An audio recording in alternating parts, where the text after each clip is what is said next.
네, 안녕하세요. 자, 책 69페이지 제9강이요. 사례는 왜 애구방에 후궁이 됐어야 했나. 제가 읽으면서 중간중간에 이제 설명을 드릴 것이 있으면 설명을 드리겠습니다. 자, 제가 읽습니다. 인류가 바벨탑을 쌓다가 흩어진 동방의 신할평지는 그 이후 성경의 기록을 보면 메소포타미아 또는 갈대아 우르라고 합니다. 그곳에서 태어나 자란 아브라함이 등장을 합니다. 아브라함은 아버지 데라와 함께 갈대아 우르를 떠나 가나안 땅으로 가다가 하란에서 일정 기간 동안 살았다는 것이 성경의 기록입니다. 왜 그랬을까요? 그 이유는 메소포타미아 문명국에서 태어나고 자란 아브라함을 가나안 땅에 가서는 나그네와 같은 삶을 살도록 하려는 하나님의 계획에서입니다. 자, 여기서 기도를 하나 드리는 게 좋겠네요. 제가 기도를 그려놓고 한번 볼까요? 잘못 시작했네요. 좀 옆에서부터 시작을 했어야 되는데.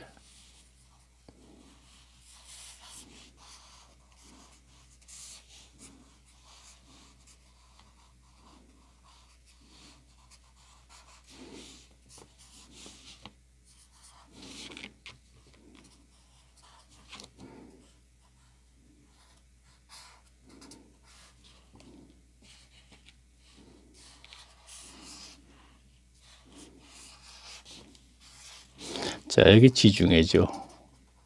자, 이 구브로섬, 그레네 섬.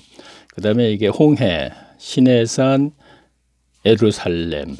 자, 이건 페르시아만. 자, 오늘날 이 밑에 뭐죠? 호르무즈라고 해갖고, 미국하고 이란하고 좀 티격티격 하는 데가 있죠. 자, 여기는 카스피해. 자, 여기는 흑해. 이렇게 되거든요. 그러면 여기가 유프라테스 강이고, 티그리스 강. 자, 그러면 조금 전에, 메소포타미아라 그러고 갈대아 우르가 바로 여기에요. 자, 우르는 여기에요. 갈대아 우르, 바벨탑을 쌓던 곳은 여기고, 여기가 수사라고 해갖고 페르시아 제국 시대의 수도. 여기는 바벨론은 바벨론 제국 시대의 수도. 여기가 동방이거든요. 에덴 동산짜리. 그러니까 아브라함이 여기를 출발해서 하란이 여기거든요. 여기서 여기까지 800km. 여기서부터 부엘세바가 가장 그 남쪽에 있죠. 그렇죠. 그리고 그 후에 헤브론이 있는데 보통 부엘세바, 헤브론, 그랄 땅 여기서 이제 아브라함과 족장들이 여기서 생활을 했고. 자, 일단 이렇게 해놓고 제가 설명을 드리면서 읽으면서 다시요. 자, 그래요. 자, 그래서 아브라함이 데라를 하란에 두고 가나안 땅으로 떠날 때 성경의 기록은 아브라함이 그 안에 사레와 두카, 룻과 하란에서 모든 소유, 짐승이죠. 와 얻은 것을 사람까지 이제 목동들이 되는 것이죠. 이끌고 가나안 땅으로 가려고 떠나서 마침내 가나안 땅에 들어갔다라고 되어 있습니다. 자, 하지만 아브라함이 가나안 땅 세겜에 도착해 보니 하나님이 아브라함을 위해 준비한 것은 그 무엇도 없는 것입니다. 그래서 아브라함은 베델산 중턱에 장막을 치고 유목민 생활을 하게 됩니다. 그러던 중 가나안 땅에 심한 기근이 들자 아브라함은 살기 위해 애굽으로 내려갔습니다. 자, 그러면 성경을 좀 보면서 한번 볼까요? 자, 제가 12장 1절을 볼게요. 자, 여호와께서 아브라함에게 아니죠. 그 전에 11장 12절을 보겠습니다. 자, 31절부터 보겠습니다. 데라가 그 아들 아브라함과 아브라함의 아비가 데라죠. 그러니까 갈대아 우르에서 하란까지 데라가 인도하여서 아브라함이 함께 갔습니다. 그런데 사도행전 7장 1절 보게 되면은 스데반 집사가 하는 얘기가 있어요. 아브라함이 메소포타미아, 자, 그러니까 갈대아 우르는 여기가 동방도 되고 메소포타미아도 되고 신할평지도 되고, 그렇죠? 그게 이제 에덴 동산짜리란 말이에요. 그러면 여기에서 출발을 할 적에 뭐라고 되어 있느냐 하면 사도행전 7장 1절에 보거든요. 아브라함이 메소포타미아에 있을 때 하나님의 영광을 봤다 이렇게 되어 있거든요. 그러면 아브라함은 메소포타미아에서 이미 하나님의 만남이 있었다 이런 얘기예요. 그래서 데라와 함께 여기를 간 거예요. 하란에. 하란에 가서 일정 기간 살다가 자, 32절 볼게요. 자, 11장 32절. 데라는 205세를 향수하고 하란에 죽었더라 이렇게 돼 있어요. 그런데요, 보면 사도행전 7장 1절에 보게 되면 문자 그대로 데라가 죽자 아브라함이 하란에서 가나안 땅으로 출발했다 이렇게 돼 있거든요. 사도행전 7장 1절 밑으로 쭉 연결된 것을 보면 그래요. 그러면 문자적으로 보게 되면 맞아요. 11장 32절에 보게 되니까 데라는 205세를 향수하고 하란에서 죽었더라. 그리고서는 12장 1절에 여호와께서 아브라함에게 이르시되 너는 너의 본토 친척 아비지를 떠나서 그래서 가나안 땅으로 가지 않았습니까? 문자적으로. 그러나 사실은 그렇지 않아요. 왜 그렇지 않냐면 앞에 보게 되면은 11장 26절 보면 이렇게 돼 있어요. 데라는 70세에 아브라함과 나홀과 하란을 낳았더라 그랬죠. 데라가 아브라함을 낳은 건 70세에 낳았어요. 그렇죠? 70세에 낳아서 아브라함이 75세에 하란에서 가나안 땅으로 출발한 것이 75세 아닙니까? 그러면 75세이기 때문에 아브라함이 가나안 땅 하란에서 가나안 땅 갈 적에는 데라의 나이가 145세가 되는 거예요. 그렇죠? 그러면 아까 205세에 향수하고 죽었다 그랬죠? 205세에 145를 빼면은 공 60년. 제가 뭘 말씀드리려고 그러냐면은 사도행전에서는 데라가 죽자 문장이 그렇게 되어 있으니까 아브라함은 가나안 땅으로 갔다고 그렇게 해요. 그러면 사도행전만 가지고 볼 때 뭐 설교자들이 설교를 했다 이렇게 얘기 안 하겠습니다. 이것이 문제가 됐었기 때문에 그래요. 예전에 무슨 소리냐 사도행전을 보게 되면 데라가 죽으니까 떠났는데 문제가 그렇게 돼 있으니까. 그런데 사실은 그렇죠. 아브라함이 데라가 70세에 낳았으니까 75세에 가나안 땅을 갔으니까 이걸 더하면 145세죠. 145세 아브라함이 데라가 145세란 말이에요. 그때 아브라함이 떠날 때는. 그런데 205세쯤 돼서 205세까지 살다가 죽었다 그랬으니까 데라 혼자서 하란에서 60년을 더 살았다 이런 얘기예요. 그렇죠? 제가 왜 이걸 알아보느냐면은 자 그러면요. 우리가 제자들을 한번 보자고요. 자, 우리가 제자들이 예수님 제자들을 얘기하는 거예요. 제가 여기다가 조금 이렇게 메모를 했는데 볼게요. 자, 요한복음 15장 16절 보게 되면 15장 16절 아니네. 자, 마태복음 4장 21절. 마태복음 4장 21절 보게 되면 이런 말씀이 있어요. 9절이 세베대의 아들 야고보와 요한은 배와 아비를 두고 떠났다 그랬어요. 자, 이 상황은 뭐냐면요. 예수님께서 갈릴리 바다에서 고기를 잡고 밤새도록 고기를 잡다 한 마리도 못 잡고 들어오는 베드로를 만나서 깊은 데 가서 두물을 던져보라 그랬어요. 그래서 베드로를 만나주죠. 거기서 만나줬을 적에 그 옆에 있었던 야고보하고 이 제자들이죠. 요한도 있었는데 이들도 야고보하고 요한의 아비의 이름은 세베대예요. 그러니까 세베대의 아들 야고보와 요한도 배와 아비를 두고 예수님의 제자로 따라오더라 이런 얘기예요. 자, 조금 전에 하란에서도 데라가 145세인데 그냥 두고 떠나는 거예요. 아브라함이. 성경이 지금 이렇게 되다 보니까 세상적인 관점으로 볼 때는 전부 불효자식이에요. 그렇죠? 그런데 뒤는 돌아보질 못 떠나는 게 떠나거든요. 그러면 어떤 경우에 또 얘기를 안 할 수가 없어요. 얘기를 하게 되는 거예요. 결국은요. 설교자들이 문자 그대로를 가지고 이렇게 얘기를 해요. 뒤를 돌아보지 않고 떠나라고. 다시 말하면 집안의 교회에 대해서 무슨 문제가 있든 그것에 신경 쓰지 말라는 그런 뜻이 그런 의미로 이렇게 이런 구절을 뽑아서 하는데 절대 그런 걸 안 해요. 지금 이들은요 특별한 사명을 띈 사람들이에요. 그렇죠? 자, 제자들은 뭐예요? 나중에 사도가 되는 것이죠. 사도는 뭐예요? 세상으로 보냄을 받은 자들이잖아요. 특별한 사명을 가지고 처음에 하나님께서 그리스도께서 만나 주셔서 어떤 특별한 사명자들인데, 교인들 모두를 보편적인 교인들도 전부 다 이런 구절을 가지고 뽑아가지고 마치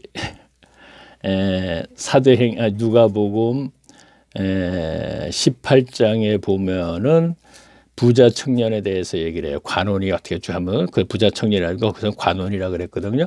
마지막에 쭉 가다 보면은 예수님이 아비나 뭐 아내나 뭐를 두고서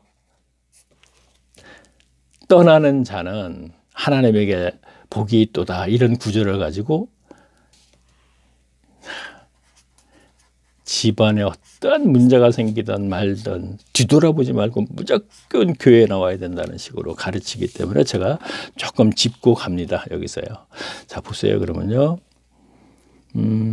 그렇죠. 또 하나 이제 짚고 갈 게 또 하나 있어요. 그러면 아브라함을 갈대아우르에서 불렀지요. 택함이 된다, 이런 얘기예요. 택한 것이잖아요. 그렇죠? 분명히 택함 맞습니다. 그러면 아브라함의 후손인 이삭이 이스마엘과 아브라함의 아들이죠. 이스마엘과 이삭이 있을 때 이스마엘은 버림받고 이삭을 선택했으니까 또 택함이 되는 것이고, 이삭의 아들이 야곱이 있고 에서가 있는데 에서는 하나님이 버리시고 야곱을 선택했으니까 또 택함이 되는 거예요. 그렇죠? 자, 그러면 이러한 구절들을 가지고 칼빈이 창세전 구원론을 얘기했는지는 모르겠습니다만은 아마 그랬을 거라고 생각을 해요. 이러한 구절들, 창세기에 있는 구절들, 그리고 내용들, 그리고 구절로 얘기하게 되면은 에베소서 1장 4절 와 2장 5절에 있는 말씀을 가지고 창세전에 그리스도 안에서 우리를 택하사 하는 그 얘기. 그래서 이제 택함을 강조하게 되는데, 여기서 이것도 또 짚고 가야 되겠는데, 자, 그러면 이것을 좀 알기 위해서는 요한복음으로 잠깐만 한번 가보겠습니다. 요한복음 15장을 한번 찾아볼게요. 자, 15장 제가 그래요. 16절을 제가 볼게요. 제가 읽습니다. 16절이요. 자, 너희가 나를 택한 것이 아니요 내가 너희를 택하여 세웠나니 이는 너희로 가서 과실을 맺게 하고 또 너희 과실이 항상 있게 하여 내 이름으로 아버지께 무엇을 구하든지 다 받게 하려 함이니라. 자, 보세요. 지금 뭐라 그랬어요? 이제부터, 그렇죠. 너희가, 여기서 너희가 하는 거는 이건 잠깐 좀 놔두고, 조금 전에 제가 요한복음 15장 16절이요. 자, 174페이지에 다시 제가 있습니다. 너희가 나를 택한 것이 아니고, 여기서 너희는 예수님이 얘기하시는 거예요. 제자들에게 나를 택한 것이 아니고 제자들이 예수님을 택한 것이 아니고, 그렇죠? 내가 너희를 택하여 세웠나니 뭐로요? 사도로. 자, 아까 제가 말씀드렸죠. 특별한 사명. 자, 사도, 세상으로 보냄을 받은 자들. 그렇죠? 예수님도 사도, 선지자 이렇게 되는 것이죠. 하나님으로부터 세상으로 보냄을 받은 자 이렇게 되니까 사도도 되겠네요. 자, 그다음엔 갈라디아서를 잠깐 한번 더 가볼게요.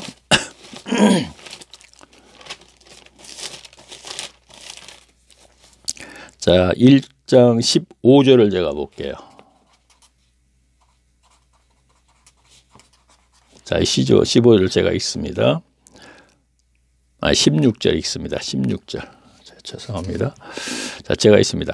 그 아들을 이방에 전하기 위하여. 자, 이 얘기는 그 아들을 이방에 전하기 위해는, 그 아들은 누구냐면은 그리스도를 얘기하는 거예요. 자, 그리스도 복음을 이방인들에게 전하기 위해요. 이렇게 되는 거예요. 다시 볼게요. 그 아들을, 좀 복음을 이방인들에게 전하기 위하여 그를 내 속에 나타내시기를 기뻐하실 때에 내가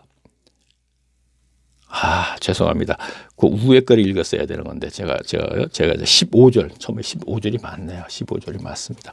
제가 그러나 내 어머니의 태로부터 나를 택정하시고 은혜로 나를 부르신 이가 그랬죠. 자, 바울이 어머니 태로부터, 뱃속에서부터 뭐예요? 택정받았대요. 그러니까 택함 맞네 이렇게 되는 거예요. 자, 그런데 바울은 어머니 태로부터 택정받은 게 뭐냐면 조금 전에 읽었듯이 그 아들을 이방에 전하기 위해서, 아들 누구죠? 그리스도, 복음을 이방인들에게 전하기 위해서 택함 받은 사람이라 이거예요. 어머니 태로부터. 그렇죠? 자, 제자들은 성인이 돼서 이 그리스도께서 그를 제자로 택했고, 여기서는 바울은 어머니 뱃속에서부터 이미 택정됐는데 이방인들에게 복음을 전하기 위해서. 그러면 뭐예요? 아주 특별한 사명자들이죠. 그렇죠? 자, 성경에서 등장하시는 하나님의 사람들은 특별한 사명이 있어서 그렇게 그 택정을 하시고 택함이 된 것이에요. 아까 창세기에서도 아브라함과 이삭과 야곱 같은 경우도 그렇죠. 그런데 이것을 교인들 전체가 해당이 되겠고, 마치 에베소서 갈라디아까지 왔으니까 잠깐 보면은 그 창세전에 그리스도 안에서 우리를 그랬으니까 우리가 복수니까 교회에다 교인들 모두를, 연합체 모두를 이렇게 하게 되면 이거 참 문제가 많은 거죠. 그리고 그 다음에 2장 8절, 아까 제가 5절이라는데 이제 8절을 보니까 그 8절이네요. 보니까 너희가 그 은혜를 인하여 믿음으로 말미암아 그 우원을 얻었느니 이것이 너희에게서 난 것이 아니요 하나님의 선물이라. 그러니까 자, 뭐예요? 자, 선물, 거저받았다. 믿음을. 자, 문자적으로 얘기하면 그렇게 되는 거예요. 믿음을 거저받았어. 그래서 지금 내가 믿고 있는 거는, 그리스도를 믿고 예수 하나님 믿는 거는 이거는 선물로 받은 거야. 내 의지로 되는 것이 아니니까. 그러니까 선물로 받았으니까 누구를 막느라고, 우리 연합체가 되니까 모두 다 택정했으니까 택함으로 전부 구원받았다. 굉장히 잘못된 것이죠. 자, 그러면 기왕 아까 창세기에서 부름받은 아브라함에 대해서 얘기를 이제 하려다 보니까 이렇게 나왔어요. 그리고 지난 시계들 계속 봤던 것도 노아 같은 경우도 뭐야? 그 시대에 모두가 악한데, 그렇죠? 노아만이 특별히 은혜를 입었더라 이렇게 돼 있죠. 근데 그런 구절만 보게 되면은 맞아. 노아도 특별하게 하나님으로부터 택함 받았는데 은혜를 특별히 입었으니까 이렇게 가는 거거든요. 절대 이렇게 가서는 안 된다는 것입니다. 제가 지난 시간에 계속 했던 복음 믿고 죄를 사함 받고 성령의 내주하심이 있고, 그렇죠. 말씀으로 잘 가르침 받아서 구원을 이루어 나가야 돼요. 천국 삶을 살면서 구원을 온전히 이루어 나가야 된다 이런 얘기입니다. 자, 다시 책에 있는 걸 읽으면서 제가 이 정도는 좀 짚고 가야겠다는 생각을 했어요. 아브라함 때서는요. 자, 그러면 제가 한번, 그리고 이스라엘 민족, 자, 그리고 참 이스라엘 민족도 마찬가지예요. 자, 이스라엘이 택함 받은 거죠. 택함은 받았죠. 그렇죠?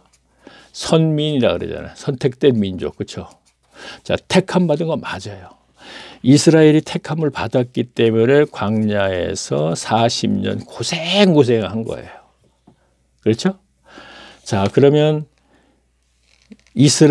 구약 이스라엘 시대에도 다른 애굽이라든가 주변에 있는 가나안 족속의 모든 사람들은 광야 생활을 하지 않잖아요. 그냥 탄탄대로 그냥 기름진 땅에서 농사짓고 잘 먹고 잘 살죠. 그런데 하나님에게 일단 부름을 받으면은 광야 생활을 해야 돼요. 이것을 연단 이렇게 하면 되겠네요. 그렇죠? 훈련도 되겠네요. 훈련. 이 과정이 필연적으로 있게 되는 것이고, 이 과정이 거의 일생을 갈 수도 있어요. 일생. 자, 아브라함 같은 경우 우리 한번 볼까요? 자, 다시 창세기로 와서, 자, 야곱이 제일 마지막에 바로가, 자, 그것도 좀 보면서 얘기를 하면 좋겠네요. 바로가 그렇죠. 제가 창세기 41장 제가 구절을 읽고 나서 제가 얘기할게요. 야곱이 바로에게 고하되 내 나그네 길이 세월이 130년이니 나의 연세가 얼마 못 되니 우리 조상과 나그네의 길이 세월이 미치지 못하나 험악한 세월을 보냈다 그랬어요. 자, 야곱이 바로를 만나서 애굽 왕이죠. 나중에 이제 그 애굽으로 내려가서 하는 얘기가 내가 가나안 땅에서 죽도록 고생했다 그러는 거야. 그게 왜? 나그네 삶 때문에. 정착을 안 시키는 거야. 이제 쭉 이제 알아보게 되면 이제 나오는데 나그네 삶을 시켜요. 정착을 안 시키는 거거든요. 그래서 죽도록 근데 130년 동안 아주 죽도록 고생했다는 거야. 근데 자기들 조상 이삭과 아브라함은 더 오래 살았잖아요. 말도 못하게 나그네 삶을 아주 고생했다는 거예요. 자. 택함을 받아서 굉장히 좋은 줄 알았더니 광야 생활을 시키는 거야. 가나안 땅에서 130년 동안 고생시키고 그런데 결국은 아브라함도 말년에는 모든 일을 다 끝난 다음에는 좀 편히 쉬어요. 아브라함이 나중에 사레가 가나안 땅 가서 60년 만에 사망을 하자 장사를 지나고 또 결혼을 하게 되죠. 결혼하고 나서는 특별하게 기록이 없어요. 말년에는 좀 편히 쉬는 게 있어요. 자, 이삭도 그랄 땅에 가서 이사 계속 시키더니 정착을 안 시키려고 그러는 거거든요. 그러더니 부엘세바에 갔더라 하는 얘기. 거기 가서 좀 편안하게 쉬었어요. 야곱도 애굽 땅에 가서는 크게 나그네 삶을 하지 않고 좀 편안하게 쉬었죠. 자, 그러면은요, 바울은 그럼 어떻게 됐나 보자고요. 바울도요, 저희가 예루살렘을 격려해서 서반으로 가려고 그랬잖아요. 자, 그렇죠? 자, 오늘날 스페인이죠. 땅끝이라고 생각. 자, 스페인 가서 만약에 로마를 격려해서 스페인으로 갔다면 예루살렘 지경에서 그 갈라디아 지경이나 에베소 소아시아 지경, 마케도니아, 아가야 지경, 고린도 교회 있고 데살로니가 교회 있는 그런 곳에서 복음을 전하는 것보다 아마 스페인 가서는 더 고생을 할 것 했을지도 몰라요. 그런데 바울은 서반으로 가지 않고 보통 사도행전 마지막 절에 보게 되면 로마에서 셋집에서 2년 동안 편안하게 쉬었었어요. 그렇죠? 말년은 아마 그렇게 되는 것 같아요.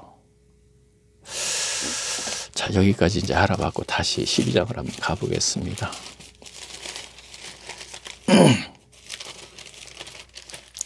자, 다시 이제 책을 읽으면서 이제 제가 한번 볼게요.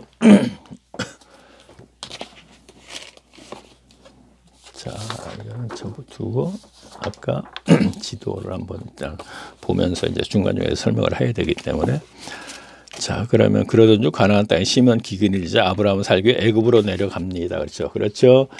자, 하란에서 가나안 땅 가서 여기가 부엘세바 헤브론에 있다가 애굽으로 내려간단 말이에요. 이게 애굽이에요. 자, 오늘날 이집트죠. 고센 땅, 기름진 땅이에요. 고센 땅에서 이스라엘 백성들이 430년이가 살게 된 거죠. 기름진 땅인데 그곳에가 오늘날 제가 알기로는 아마 그 애굽의 수도가 카이로인가 맞지 아마 거기에 이제 카이로가 있는 걸로 제가 알고 있습니다. 그곳이 기름진 땅이었었죠. 자, 다시 한번 읽으면서 그런데 창세기 12장 15절과 19절을 보면 애굽에 도착한 아브라함 애굽 왕 바로에게 아내 사례를 빼앗기고 말았다는 것입니다. 그러니까 사례가 바로의 회궁에 들어가 버린 것입니다. 하지만 성경을 자세히 보면 아브라함의 이런 과정이 하나님의 섭리라는 것을 자, 여기서 또 제가 얘기하는 건 자, 제가 이제 성경의 문장을 자세히 읽고 제가 말씀드릴게요. 자, 보세요. 아브라함이 자 12장 14절을 이제 보는 거거든요. 볼게요.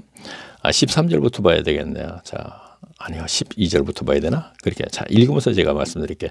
애굽 사람이 그들을 볼 때, 자, 아브라함이 아내에게 얘기하는 거야. 사례에게 그들을 볼 때 이르기를 이는 그의 아내라 하고 나를 죽이고, 자, 아내 보고 하는 얘기가 설교 시간에 너무나 많이 죽었죠. 내 여동생이라 그러라 되냐? 왜 여동생이라고 하지 않으면 나를 죽이고 당신을 뺏어갈 것이다 이런 얘기를 하는 거예요. 그러니까 그 당시에 문화는 그 정도까지 이제 막 사람을 죽이고 뺏어가고 그랬던 모양이니까 우리가 그렇게 이해를 하면서 이제 우리가 성경을 봐야겠죠. 자, 13절 보겠습니다. 원컨대 그들은 나의 누이라 하라, 여동생이라 하라. 그리하면 내가 그대로 인하여 완전히 안전하고 내 목숨이 그대로 인하여 보존하겠노라 하니라. 그리고 아브라함이 애굽에 이르렀을 때 애굽 사람들이 그 여인의 심히 아리따움을 보았고 바로의 대신들을 그를 보고 바로 앞에 칭찬함으로 그 여인은 바로의 궁으로 취하여. 자, 여기서 또 그러니까 이걸 또 설교 시간에 흥미롭게 얘기하려고 뭐 60살이 됐는데 뭐 특별히 이뻤느냐 그거 다 본질을 흐리게 하는 얘기거든요. 어떻게 보면요. 설교자를 얘기할 수밖에 없어요. 여기서 우리가 알아야 할 건 이거예요. 자, 보세요. 바로의 대신들도 그를 보고 바로 앞에 칭찬함으로 그 여인을 바로의 궁으로 취하여 드린지라. 바로의 궁으로 취하여 드렸다 그랬죠. 그러면 후궁으로 들어간 거예요. 후궁이 됐다 이런 얘기예요. 그러면 어떤 경우에는 말도 안 돼 그런단 말이에요. 왜? 어떻게 사례를 통하여서 그리스도께서 오시는데 몸을 버릴 수가 있느냐. 특히나 이방인 그 바로에게. 그는 인간의 상식을 가지고 얘기하려고 그러는 거예요. 성경은 절대 그게 아니거든요. 자, 보세요. 그러면 계속 읽을게요. 자, 다음에 연장되는 그 책의 기록을 이해를 시키기 위해서 이걸 제가 짚고 가는 겁니다. 자, 이에 바로가 그를 인하여 아브라함을 후대하여 아브라함이 양과 소와 노비와. 자, 보세요. 바로가 사례가 후궁으로 들어갔기 때문에 후궁으로 들어가서 오라비의 입장에서 받을 수 있는 게 있어요. 그 당시의 문화로서는. 그러니까 뭘 받아요? 재물을 받는 거잖아요. 이에 바로가 그를 인하여 누구예요? 후궁으로 들어갔기 때문에 자기가 사례가. 그렇죠? 그를 인하여 아브라함을 후대함으로 아브라함이 양과 소와 노비와 암수 나귀와 약대를 얻었더라 이랬지 않습니까? 그렇죠? 그 다음에 여호와께서 재앙을 내리신지라 사례를 다시 이제 궁에서 나오게 됐죠. 그러면 20절 제가 볼게요. 12장 20절이요. 바로가 사람들에게 그의 일을 명하여 그들이 그 아내와 그 모든 소유를 보내었더라 그래요. 자, 여호와께서 바로에게 어떤 재앙을 내리니까 사례를 후궁으로 들어갔는데 다시 아브라함에게 보내는 거예요. 그렇죠? 보내면서 어떻게 됐어요? 후궁으로 있을 적에 몸종으로 있었던 누구죠? 하갈도 함께 나오잖아요. 그래서 애굽 여자라 그러죠. 자, 설교자들이 하갈은 애굽 여자다 하면 어떤 때는 설교를 그렇게 하면서 어떨 때는 후궁으로 들어가는 말도 안 돼 그런단 말이에요. 앞뒤가 안 맞기 때문에 교인들이 나 성경 몰라요 하는 걸로 나타난다는 얘기예요. 일관성이었기 때문에 그런 거예요. 후궁으로 들어갔을 때 몸종으로 있었던 하갈도 함께 나오면서 금과 은을 다 가지고 나온 거란 말이에요. 그 이전에 후궁으로 들어갈 적에 아브라함은 오라비의 입장에서 뭘 받았어요? 후대하여 아브라함이 양과 소와 노비와 암수 나귀를 많이 받았다 그랬죠. 그것도 받은 데다가 후궁으로 나오면서 후궁으로 가지고 있었던 모든 금과 은을 다 가지고 나오면서 하갈까지 따라 나오는 거예요. 몸종으로 있었기 때문에. 자, 다시 볼게요. 제가 읽습니다. 자, 13장 1절 볼게요. 아브라함이 애굽에서 나올 때 그와 그 아내와 모든 소유며 놋도 함께 남방으로 올라가니. 자, 아내를 이제 찾아서 내려오는 것이요. 그러면서 뭐라 하죠? 2절. 아브라함의 육축과 금은이 풍부했더라 그랬죠. 아까는 약대와 모든 짐승을 후궁으로 들어가서 오라비에게 후대에서 받았는데 후궁에서 나오니까 몸종까지 같이 나오면서 금과 은을 많이 받아갖고 나오는 거예요. 근데 금과 은을 갖다가 어떻게 썼는지 이제 제가 책에서 이제 기록이. 자, 책을 한번 또 읽으면서 제가 말씀드릴게요. 자, 70페이지요. 상단. 자, 제가 있습니다. 하나님은 메소포타미아 문명국에서 잘 먹고 잘 살던 아브라함을 불러 내어 노아의 세 아들 중 저주받은 함의 후손이 사는 가나안 땅으로 들여보냅니다. 자, 가나안 땅은 가나안 족속이 사는데 가나안이라는 사람의 후손들이 사는 곳이죠. 근데 그것이 함의 후손, 노아의 세 아들 셈, 함, 야벳이죠. 근데 함이 저주를 받았죠. 그의 아들들이다 이런 얘기예요. 함의 후손이 사는 가나안 땅으로 들어보냅니다. 창세기 43장 32절에 의하면 그 당시 사람들은 재수 없다고 밥도 함께 먹지 않으려는 목축업을 시키더니 이젠 애굽으로 가서는 아내까지 빼앗기게 하는 것이 하나님의 섭리라는 것입니다. 자, 이것도 한번 봐야 돼요. 보세요. 당시의 문화는, 특히 애굽의 문화는 목축업을 하는 사람들은 밥도 같이 안 먹었어요. 왜? 재수 없다고. 자, 이걸 갖다 오늘날로 얘기하면 뭐죠? 부정탄다 그러는 거죠. 그러면 어떻게 목축업을 하는 아브라함의 동생을 후궁으로 들어갔겠어요. 그래서 하나님의 섭리다 이런 얘기예요. 섭리로 후궁으로 들어갔어야 되는 것이고, 수궁으로 들어가서 금과 은을 많이 가지고 나와서 이것 가지고 가나안 땅에서 생활을 했던 거예요. 20여 년 동안. 그렇게 생활을 하다가 돈이 떨어지니까 다시 또 그랄로 가는 거예요. 이렇게 돼서 이게 지중해거든요. 자, 그랄은 여기에요. 자, 블레셋이라고 하죠. 여기가 브엘세바, 여기가 헤브론 이렇게 되거든요. 이게 사해. 그러면 여기서 살다가 그랄을 가서 이 지역을 이렇게 해서 애굽을 내려간단 말이에요. 자, 설교 시간에 오래 들었죠. 홍해를 건너서 왜 광야로 보냈는지 모르겠다 그러죠. 이 길이 원래 통로인데, 그렇죠? 이 광야는 이 사막이니까 굉장히 힘들 거 아니에요. 못 다닐 수가 없잖아요. 이 가나안 땅 가기 위해서. 이 길로 통한다. 이 해변을, 지중해를 이렇게 연안을 끼고 이게 길이 돼 있단 말이에요. 물로. 그러면 주택들, 집들도 있었을 테니까 여기가 그랄이거든요. 자, 우리가 신약 성경에서는 블레셋, 신약 성경이 아니라 그 훗날에 이제 블레셋이라고 얘기하죠. 그러면 그랄 땅에 여기서 20년간 살다가 금과 은을 가지고 나온 것이 떨어지자가 다시 그랄로 가서 애굽으로 가려고 그랬던 얘기예요. 왜? 하나님께 그렇게 일을 하셨기 때문에 아브라함에게. 그렇죠? 그러면 그랄에 가서는 그때 가서는 아비멜렉에게 은 1000개를 받죠. 그렇죠? 다시요. 자기 누이라 그래가지고 그랄 왕이죠. 아비멜렉은. 그러면 여기서 또 우리가 이해를 돕기 위해서 이삭도 뭐라 그랬어요? 이삭이 나올 적에는 아브라함 때처럼 가뭄이 들었다 그랬어요. 그러면 그 문장이 그렇게 돼 있어요. 그러면 이삭도 브엘세바에서 살다가 아브라함 때처럼 가뭄이 들으니까 그랄 경유 애굽으로 가려고 그랬단 말이에요. 왜? 자기 아버지한테 들은 얘기가 있잖아요. 야, 우리가 가나안 땅에서 그렇게 힘들었을 적에 애굽으로 가고 하나님께서 이렇게 역사를 해서 이렇게 해갖고 우리가 또 살았다. 근데 이삭도 그런 줄 알고 갔던 거예요. 가서 어떻게 됐어요? 그래서 그랄 땅에 가서 자기도 누이라고, 그렇죠? 아버지처럼. 그래갖고 설교자들이 이거 갖고 뭐 이런 게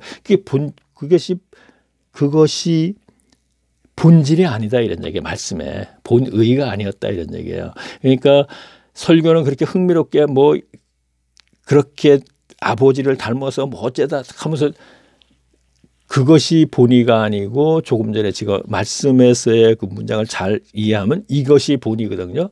그러면 하나님께서는 아까 아브라함도 그렇고 아브라함에다 이삭도 그렇고 야곱도 그렇고 어떻게 보면 비참한 생활을 시키는 거예요. 왜요? 낮추시려고요. 그리고 전적으로 하나님만 의지하게 만드시느라고 이제 그렇게 되는 것이죠. 자, 그러면 책에 있는 걸 다시 이제 읽으면서 미리 야곱 이삭까지 제가 얘기를 하게 됐네요. 제가 읽겠습니다.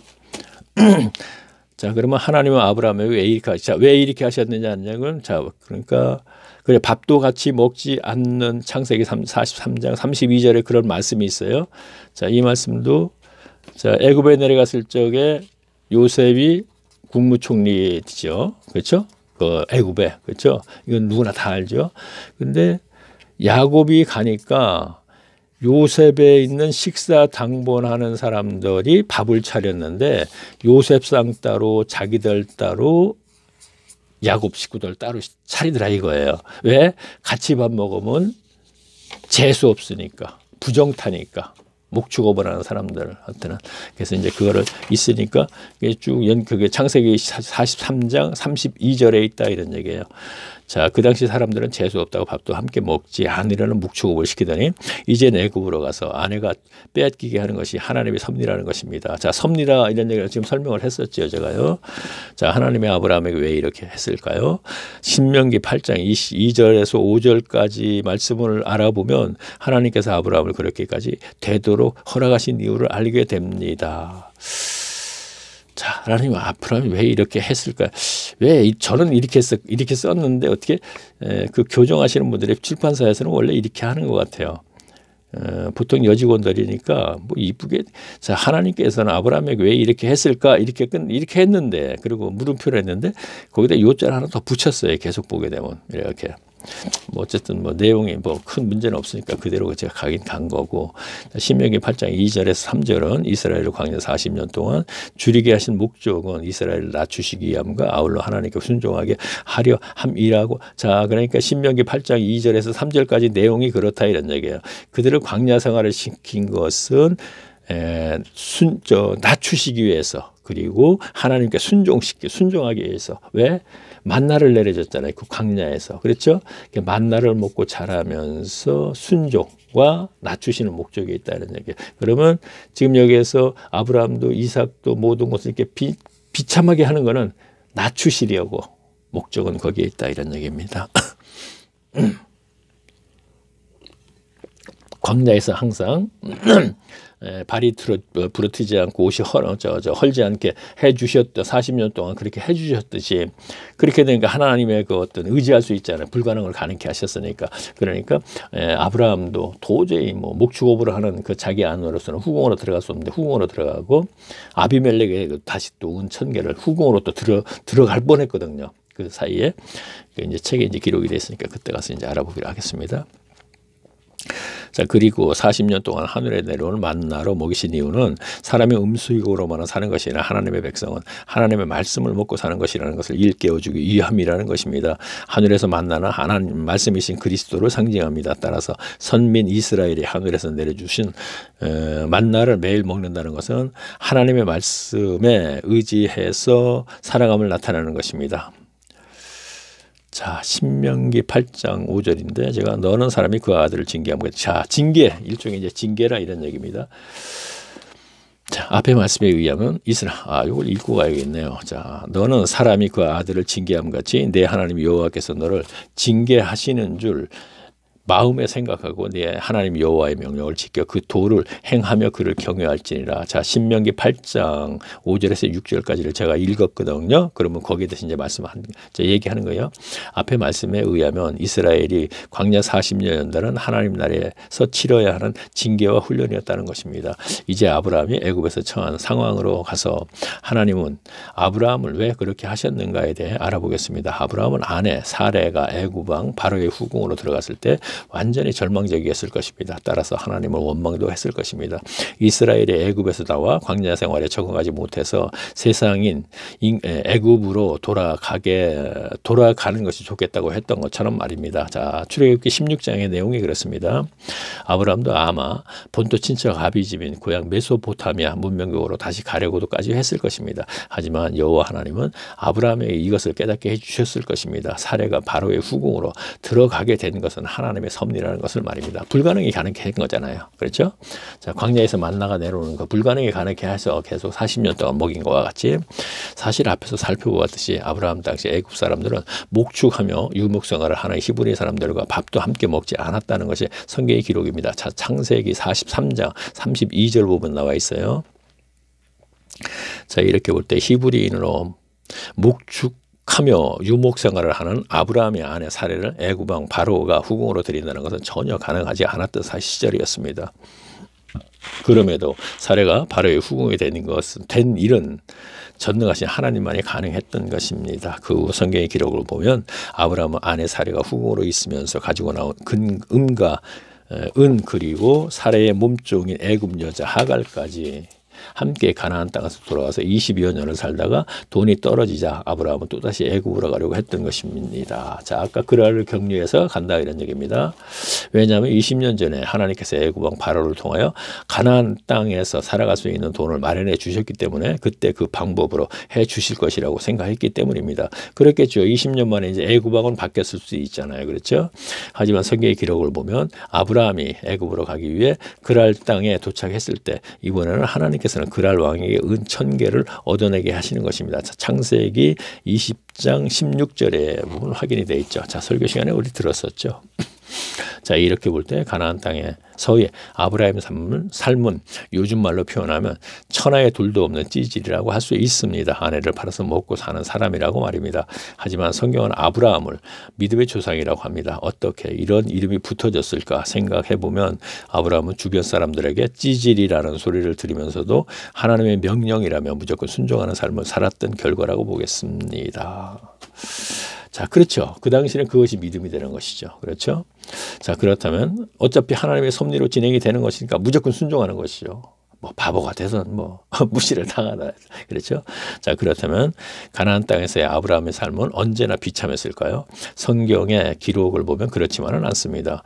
예, 창세기 14장 내용을 보면 아브라함은 믿음의 조상으로서의 면모를 보여준 내용이 있습니다. 창세기 14장 서두 내용은 동방의 시날 땅에 있는 4명의 왕들이 가나안의 소돔과 고모라 성에서 바치던 조공을 바치지 않자 전쟁이 일어납니다. 그리고 시날 땅 왕들이 전쟁에서 이기면서 소돔과 고모라 성 백성들을 노예로 삼아 시날 땅으로 데려갑니다. 이때 아브라함의 조카 롯이 시날 땅으로 끌려간다는 소식을 들은 아브라함 동맹한 에스골 형제와 아브라함 집에서 전쟁을 대비해 훈련시킨 318명을 이끌고 다메섹까지 쫓아가서 밤에 기습 공격으로 시날 왕들을 죽이고 롯과 소돔과 고모라 성의 백성을 구해옵니다. 자, 아까 지도요.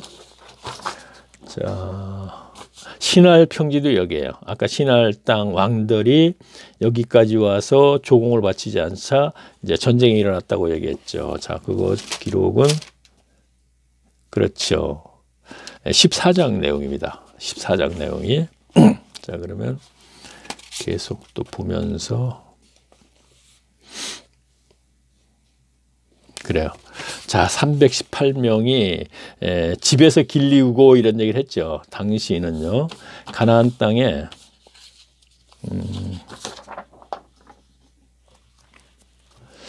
제가 읽으면서 얘기할게요. 자, 창세기 14장 16절 하고 18절, 21절 제가 읽습니다. 모든 빼앗겼던 재물과 자, 그러니까 다메섹까지 쫓아갔다 그랬거든요. 다메섹이 어디냐? 그죠? 다메섹이 자, 다메섹 그렇죠. 바울이 다메섹 도상에서 그리스도를 만났죠. 바로 그 성 거기 얘기하는 거죠. 오늘날로 따지면 다마스쿠스 시리아의 수도죠. 다마스쿠스라 그러죠. 자, 모든 빼앗겼던 재물과 자기 조카 롯과 그 재물과 부녀와 인민을 다 찾아왔더라. 살레망 멜기스덱의 떡과 포도주를 가지고 나왔으니 그는 지극히 높으신 하나님의 제사장이었더라. 소돔 왕이 아브라함에게 이르되 사람을 내게 보내고 물품은 내게 취하라. 자, 다시 볼까요? 자, 헤브론이나 부엘사베에서 아브라함이 살다가 소식을 들어요. 소돔 왕과 고모라 왕의 그 5성이 있었는데 그들과 여기에서 신할 평지의 그 왕들이 조공을 바치지 않자 와서 싸움을 해서 그들을 데리고 기술자나 왕족이나 노예들을 데리고 올라가는데 다메섹 도상이 여기거든요. 시리아의 수도가 다마스쿠스라고 아마 거의 한 240km 정도 될 거예요. 자, 갈대아울에서 하란까지 800km, 하란에서 부엘세바까지 800km거든요. 그럼 여기에서 거의 한 240km, 하여튼 그저께 먼 거리인데 쫓아가서 이들을 갖다가 밤에 게릴라전에서 이제 데리고 내려오는 것이죠. 그렇죠? 내려오다가 살렘성, 오늘날의 에루살렘 있는 지역에서 멜기세덱이 그를 축하를 해주는 거죠. 전쟁에서 이기고 돌아올 때. 그렇죠? 자, 이 뜻은 소돔 왕의 아브라함에게 하는 말로 전리품은 아브라함이 가지고 소돔성의 백성들을 자기에게 보내라는 것입니다. 그러자 아브라함이 소돔. 자, 이것은 제가 이제 보면서 제가 말씀을 또 드리겠습니다. 자, 이건 이렇게. 자, 이게 아니고. 자, 제가 일단 보겠습니다. 자, 제가 조금 전에 말씀드렸죠. 밤에 게릴라전에서 데리고 내려오는데, 자, 여기에 이제 살렘성이 있어요. 오늘날의 예루살렘입니다. 자, 보겠습니다. 18절 보겠습니다. 자, 14장 18절이요. 창세기 16장, 16페이지. 자, 18절 봅니다. 살렘 왕 멜기세덱이 떡과 포도주를 가지고 나왔으니 그는 지극히 높으신 하나님의 제사장이었더라 그랬어요. 그런데 그가 아브라함에게 축복하여 가라되 천지의 주제이시여 지극히 높으신 하나님이시여 아브라함에게 복을 주소서. 자, 여기서 제가 이렇게 해서 이제 제가 설명을 해야겠네요. 다메섹에서 내려왔어. 갈릴리 호수가 있고 이렇게 하고 이렇게 돼 있어요. 자, 예루살렘. 여기서 내려오다가 여기 살렘. 자, 살렘 성에 멜기세덱이 제사장과 왕을 겸하는 거예요. 그 당시는 그랬어요. 그렇죠? 구약 성경에서 누구지? 누가 그 제사장과 왕이 제사까지 집전하려다가 문둥이 돼갖고 뒷방에서 평생 있었다. 그런 우시안가 누군가 있었죠. 그러니까 당신은 제사장과 왕을 겸했었거든요. 그러면 멜기세덱은 하나님을 섬기는 거예요. 자, 가나안 땅에는 많은 섬들이 있었죠. 그렇죠? 많은 족속이 7족속이나 살았으니까. 근데 그들 나름대로 신이 있죠. 그러면 당신은 신전이 다 있어가지고 그 신전에 전리품의 10의 1을 바쳤어요. 그래서 아브라함도 하나님을 섬기는 입장이기 때문에 유일하게 가나안 땅에서 살림성의 멜기세덱이 하나님을 섬기거든요. 그래서 거기 와서 11조를 드리는 거예요. 지금요. 자, 제가 보겠습니다. 계속요. 그런데 드리는데 지금 뭐라고 되어 있나 볼까요? 그래요. 21절 볼게요. 소돔 왕이 아브라함에게 이르되 사람은 내게 보내고 물품은 내게 취하라 그랬어요. 그러니까 소돔 왕이 여기까지 마중 나와서 아브라함에게 하는 얘기가 사람은 내게 보내고, 자, 소돔성의 백성들은 내게 보내고, 끌려가던 백성은 내게 보내고, 물품을 내가 취하라는 전리품을 내가 가져라 이거야. 자, 당시에는 충분히 그렇게 할 수 있었던 거예요. 전리품은 다 가질 수 있는 거예요. 전쟁에서 이겼기 때문에. 그렇죠? 그런데 아브라함이 뭐라 그러나 보자 이거예요. 제가 볼 때 20절 보겠습니다. 너희 대적을 내 손에 붙이신 지극히 높으신 하나님을 찬송할지어다 하며 아브라함이 그 얻은 것을 10분의 1을 멜기세덱에게 주었고 소돔 왕이 아브라함에게 이르되 사람은 내게 보내고 물품을 내가 취하라 그랬어요. 내가 가져라 이거 전리품을 전부 다. 그랬더니 22절에 아브라함이 뭐라 그러나 볼까요? 아브라함이 소돔 왕에게 이르되 천지 주제시오 지극히 높으신 하나님의 여호와께 내가 손을 들어 맹세한다 그래서 맹세하노니 뭔가 그 다음에 뭐라 그러는가 볼게요. 내 말이 내가 아브라함을 치북해 하였다 할까 하여 내 말이 그러니까 소돔 왕 너가 아브라함이 내가 아브라함을 전리품을 전부 가지라 그래서 가나안 땅에서 부자로 살게 만들어 줬다고 소문을 낼 것이다 이런 얘기를 하는 거예요. 지금요. 그 내용에 다시 읽어볼게요. 아브라함이 소돔 왕에게 이르되 천지 주제시여 지극히 높으신 하나님 여호와께 내가 손을 들어 맹세하노니 내 말이 소돔 왕 내 말이 내가 아브라함을 치북해 자 소문을 낸다는 거예요. 내가 아브라함을 치북해 하였다 할까 하여 내게 속한 것은 물론 한 실이나 신들매 내가 취하지 않겠다 그러면서 전리품 다 가져가라 그러는 거예요. 그러면서 하는 얘기가 전쟁에 나갔다가 318명에 먹고 쓴 것은 주고 전리품에서 그다음에 자기하고 동맹한 사람들이 있잖아요. 그렇죠? 에스골하고 마물레라는 사람. 그들이 동맹을 해서 같이 싸워줬으니까. 그렇죠? 자, 아까 아브라함이 318명이 있다 그랬죠? 그러면 에스골과 마물레도 318명 정도의 군인들이 있었다 이거예요. 당시에 전쟁이라면 싸우려는. 그러니까 당시에 가나안 땅은 성이 많았어요. 그런데 성마다 자기들의 그 전쟁이 일어난단 말이에요, 자꾸. 그래서 그 아브라함도 318명이라는 그 군인이 있었어야 되는 거예요, 쉽게 얘기해서. 그래서 집에서 길리우고 하는 얘기가 훈련시켰다 이런 얘기가 되는 것이죠. 그래서 동맹해서 그래서 전쟁이 일어나면 평상시에 동맹을 하고 있다가 전쟁에 같이 협조해서 싸워주는 거예요. 근데 그들이 누구냐면은 그렇죠. 지금 쭉 밑에 내려다 보면 뭐예요? 오직 소년들이 먹은 것과 자 군인들이 가서 먹은 것과 나와 동행한 아넬과 에스롤과 마므레의 분깃은 제할지니 그들의 그 부굿을 취했다. 그러니까 그 분깃은 제한다는 얘기는 그들의 전리품은 가져간다 이런 얘기예요. 그렇죠? 그 제하고 나머지를 다 돌려줬어요. 자, 왜 그랬을까요? 지금 그거는 이유는 하나님께 해가 될까봐. 아브라함이 하나님의 자녀인데 소돔 왕이 저렇게 전리품을 다 줘서 잘 먹고 잘 산다 그런 소문이 나게 되면 하나님께서 분명히 뭔가 그 영광 돌리지 못한 그런 일이 된다 이런 얘기죠. 자, 계속 책 읽고 한번 읽어볼게요. 제가 설명을 했고 나서 이제 책 한 번 더 읽겠습니다. 자, 아브라함이 소돔 왕에게 이르되 천지의 주시여 지극히 높으신 하나님이 여호와께 내가 손을 들어 맹세하노니 네 말이 내가 아브라함으로 지북해야 했다 할까요? 네게 속한 것은 물론 한 실이나 한 신뜰매라도 내가 취하지 아니하리라. 아브라함이 소돔 왕에게 이 말은 무슨 뜻일까요? 소돔 왕의 말대로 노예로 끌려가던 소돔 성의 백성들은 소돔 왕에게 보내주고 전리품은 아브라함이 취한다면 아브라함은 가나안 땅에서 큰 부자로 살 수 있습니다. 하지만 아브라함은 전리품을 거절합니다. 그 이유는 만일에 아브라함이 소돔 왕에게 주는 전리품으로 가나안 땅에서 부자로 살게 되면 소돔 왕은 아브라함이 가나안 땅에서 잘 먹고 잘 사는 것은 전적으로 소돔 왕 덕분이라고 소문을 낼 것입니다. 그랬을 때 아브라함이 섬기는 하나님께 해가 될 수 있기 때문에 아브라함은 거절하는 것입니다. 자, 아까 애굽에서 나올 때 그 전리품을 다 가지고 와서 애굽에서 그 마누라 팔아서 먹고 사는 그런 식으로 소문이 나도 그거는 다 감수한다 이거예요. 하나님의 섭리 속에 진행이 됐지만 허나 지금 자기가 다 취해도 되는 전리품을 좀 못 보이게 하는 것은 소돔 왕이 분명히 아주 나쁜 소문을 낼 거다 이런 얘기죠. 그렇기 때문에 안 받는다 이런 얘기가 되는 것입니다. 자, 창세기 14장 24절 오직 소년들을 먹은 것과 나의 동행한 아넬과 에스골의 마므레의 분깃은 제할지니 그들이 그 분깃을 취할 것이니라.